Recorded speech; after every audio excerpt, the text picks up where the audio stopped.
Deciphered notes from a captured notebook of a North Korean soldier killed in the Kursk region of the Russian Federation helped to learn new details about the tactics of the DPRK military. It turned out that they received instructions on how to catch Ukrainian drones with live bait. This was reported by the Special Operations Forces of the Armed Forces of Ukraine. It is noted that the liquidated private Geng Hong Jong belonged to a Special Forces unit. In his notebook, he wrote down tactics for shooting down UAVs and hiding from Ukrainian artillery. The Special Operations Forces shared that the tactics for countering Ukrainian drones consist of using live bait. The soldier even visually depicted how this could be done. After deciphering the recordings, it turned out that the DPRK military, when detecting a drone, uses 3 people, one of whom is a live bait and keeps a distance of 7 meters. The other 2 soldiers shoot at the UAV at a distance of 10 to 12 meters.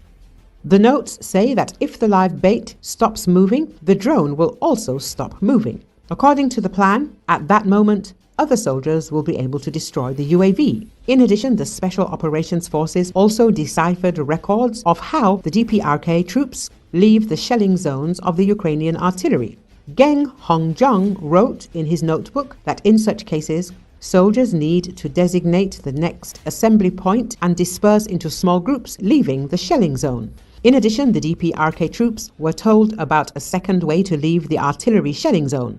To do this, soldiers are advised to take cover at the point of the previous hit and then leave the shelling zone. This is explained by the fact that the artillery will not shoot at the same point. The Special Operations Forces emphasized. Recall operators of the Special Operations Forces of the Armed Forces of Ukraine continue to destroy North Koreans in Kursk region, and one of the killed had a captured notebook, the notes from which are now being deciphered. It is also noted that in the notebook, the killed Geng Hong Jong, who fought against the Ukrainians, congratulates another soldier on his birthday.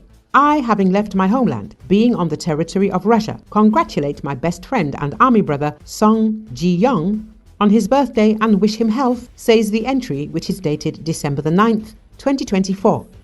The Special Operations Forces note that this is the case when, instead of a party, there is a machine gun and a trench on foreign soil, and the candles on the cake have been replaced with Ukrainian 5.56 caliber lead.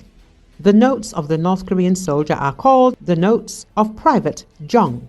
This is the first deciphered entry from the captured notebook, and while the SOF operators continue to destroy enemies in Kursk, the translation of other entries by Private Jong continues. To be continued, the Special Operations Forces statement said.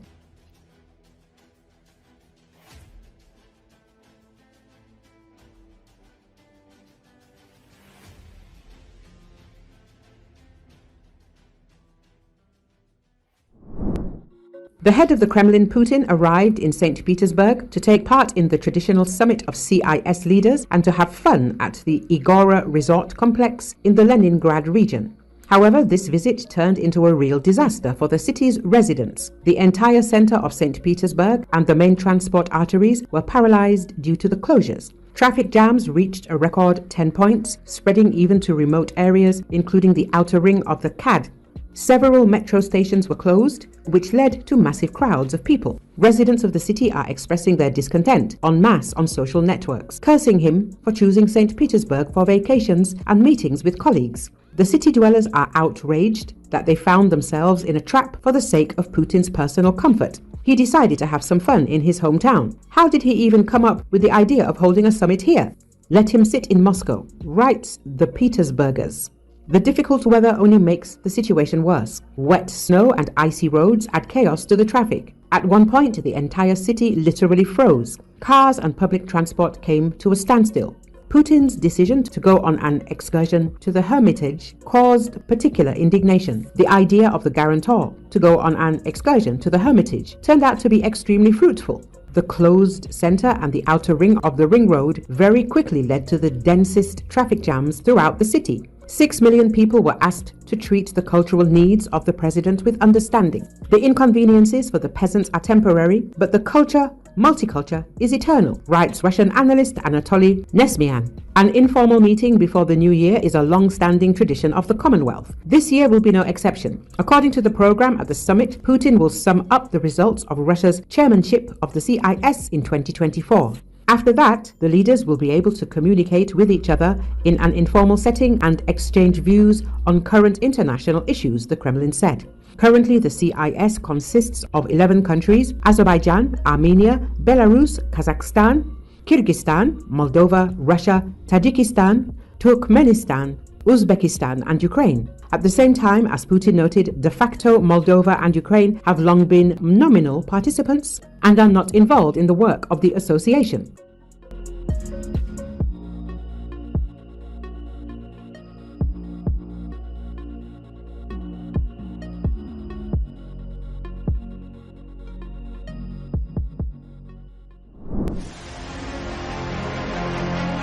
Kurdish-led fighters in Syria, known as the Syrian Democratic Forces, said on Tuesday they have launched a counter-offensive against the Turkish-backed Syrian National Army to take back areas near Syria's northern border with Turkey. The Kurdish-led SDF is Washington's critical ally in Syria, targeting sleeper cells of the extremist Islamic State group scattered across the country's east. Since the fall of the totalitarian rule of Bashar Assad earlier this month, clashes have intensified between the US-backed group and the SNA, which captured the key city of Manbij and the areas surrounding it. The intense weeks-long clashes come at a time when Syria, battered by over a decade of war and economic misery, negotiates its political future following half a century under the Assad dynasty's rule. Ruken Jamal, spokesperson of the Women's Protection Unit, or YPJ, which is under the SDF, told the Associated Press that its fighters are just over 11 kilometers away from the center of Manbij in their ongoing counter-offensive. She accused Ankara of trying to weaken the group's influence in negotiations over Syria's political future through the SNA. The UK-based opposition war monitor, the Syrian Observatory for Human Rights, says that since the SNA's offensive in northern Syria against the Kurds started earlier this month, dozens from both sides have been killed. US Defense Secretary Lloyd Austin spoke on Tuesday with Turkish Minister of National Defense Yasar Gula, according to Pentagon Press Secretary Major General Pat Ryder.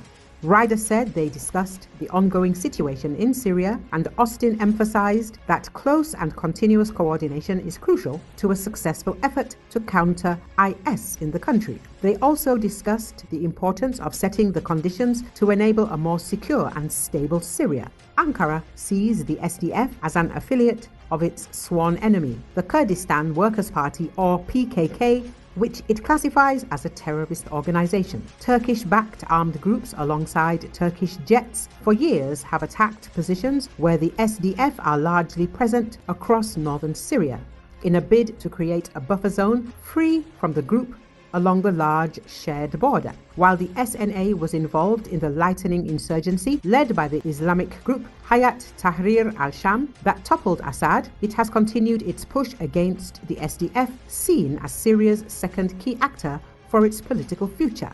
On Monday, the SDF spokesperson Farhad Shami said its forces pushed back the Turkish-backed rebels from areas near the Tishrin Dam on the Euphrates River, a key source of hydroelectric power. He said the SDF also destroyed a tank belonging to the rebels southeast of Manbij. The British-based War Monitor said on Tuesday that the Kurdish-led group, following overnight fighting, has reclaimed 4 villages in the areas near the strategic dam.